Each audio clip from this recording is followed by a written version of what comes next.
Hey y'all, good morning.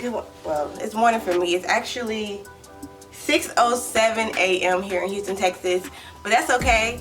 I'm back in the classroom, so I had to figure out a way to make time to come talk to y'all, and this is my time. But I'm happy to be here nevertheless. So before we get started, I am going to be reviewing The Era. It's 2019 one of the best short stories of 2019, and it was recommended to me by one of my incredible YouTube subscribers, Fernando AP. So thank you for sending me recommendations, and of course I'm going to get to all of them. Just give me some time.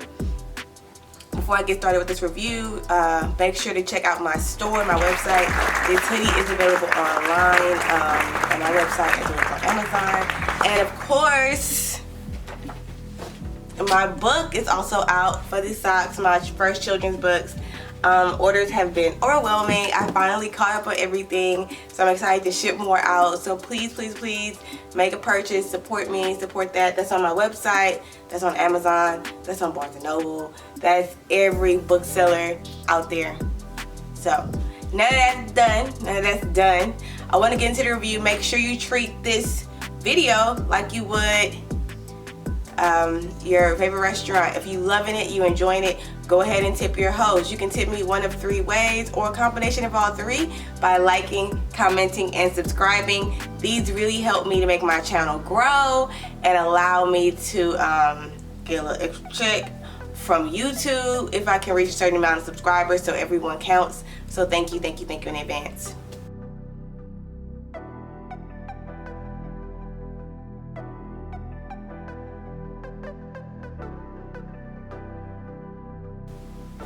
Now to get to The Era. Okay, so the story is a short story. It won the 2019 Short Story Award and short story collection.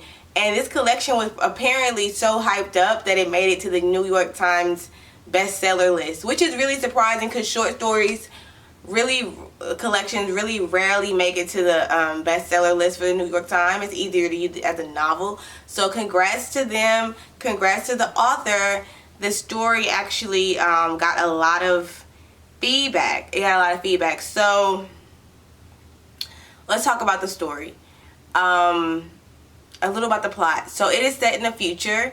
And in the future, there's a few things there's a lot of new variables. People are dumber. History class becomes how it was class. The wars are named things like the Long War and the Big Quick War. So people are dumber. Language and euphemisms and prose has been stripped. The parents now, when you go to have a child, your fertility is optimized. You can pick certain traits for your children and make them smarter, make them more ambitious, things of that nature. Candor is rewarded and emotion is detestable. And the reason they say that our society ended and theirs became the new society or the new federation was because humans lied so often. So in this new world, they stripped themselves of lies. They stripped themselves of social tactics to be nice to each other. And so the people are really, really mean to each other. Not like nasty, like, oh, you stupid bitch, but more like, you're really ugly, Sarah. And Sarah will be like, I know, I'm really ugly. And that was really weird for me. This society that exists without social mechanisms, I guess the way the author brought it out, it made you really think about, would we be better off if people didn't lie? Is direct, quick communication always the key to success? And so reading the story, you see no small talk and little white lies can probably do you better. So we have the main protagonist. His name is Ben. Ben is one of the few children, and it's set in a high school. Ben is one of the few children in his high school that's clear-born, so he's not optimized, even though that his older sister is. And so in this school, it is the optimized children, the clear-born children, the shoe lookers. And so it's set up as a hierarchy, as all high schools are. Of course, the best thing to do is be optimized. You read 36 pages in a minute and a half. You're smart, you're ambitious, you kind of fit into the cliques. If you're Clearborn, you're considered an idiot, you're dumb, but people will kind of deal with you because you can still operate functionally in society. You're not very smart. You're not reading 36 pages in a minute, but you're okay. And the last thing you want to be was a shoe looker. And a shoe looker just kind of looked at his shoes. I'm not sure why they're like that. I'm not sure. They didn't really go into detail on why they're shoe lookers, but they're just like these zombie type of people that only look at their shoes. And they're considered the lower class of society. And so everybody is just like, I don't want to be a shoe looker. I want to be this. So you have this range of where you want to go and who you absolutely don't want to be. So that remains the same in this weird society that we're in. There's also families in the story who sell packages to experience life prior to optimization and technology upgrades.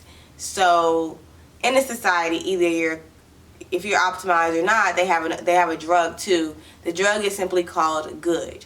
So anytime you have any emotion at all that is not good, you inject yourself with this good feeling. And so in the story, Ben finds himself on restriction from his good, and he meets up with his friend Leslie, and she takes him back to his house, and he enjoys a night as a person from the old times, and he does things like eat cake and let's have the birthday song, and they try to teach him, these tactics of like humanity prior to this new federation.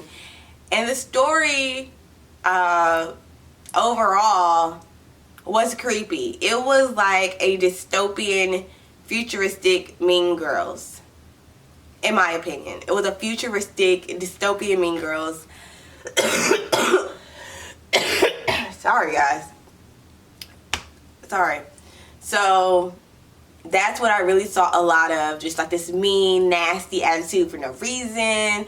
I was really taken aback by like the way the families treat each other. They're really like nasty to one another in a honest way. It's that idea like, well, at least I told the truth, and it's not that idea of like my truth was actually really nasty and really mean and really thoughtless in comparison to the people I can love and care about. So we see that happening a lot.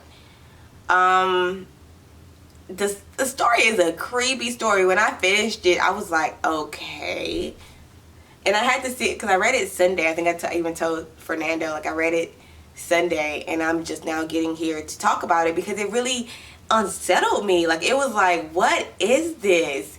And I guess it reminds, it's like that dystopian thing that you really see in YA a lot, but it also made you start thinking about how we are changing our values as we move forward into our society. So, for instance, like Trump's presidency is something we saw where his candor was like, well, at least he's telling his truth.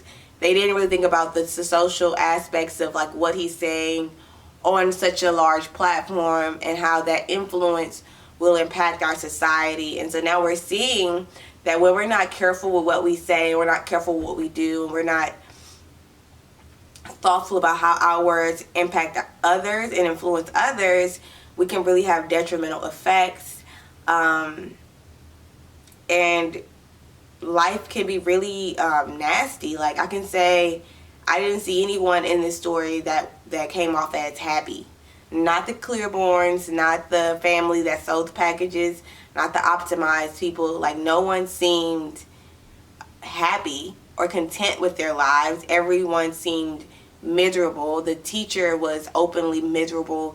The nurse was openly miserable. Ben, the protagonist, in his mind, he was consistently miserable and self-depreciating and struggling with his self-esteem because of society who doesn't value human emotion and doesn't value the differences that we have as individuals and that diversity creates a wonderful rainbow of life. So the story can be considered a bit of a cautionary tale. Watch yourself, watch your actions, watch how you treat people.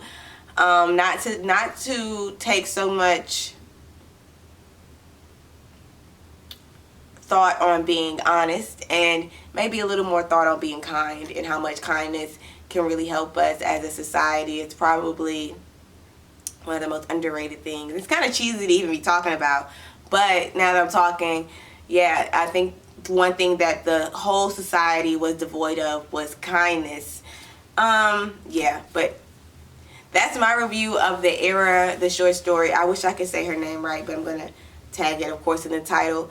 If you've read it, let me know what you think. It's totally free online. I found it on a website. I can link that in the description box below. Again, my name is Brianca Jay.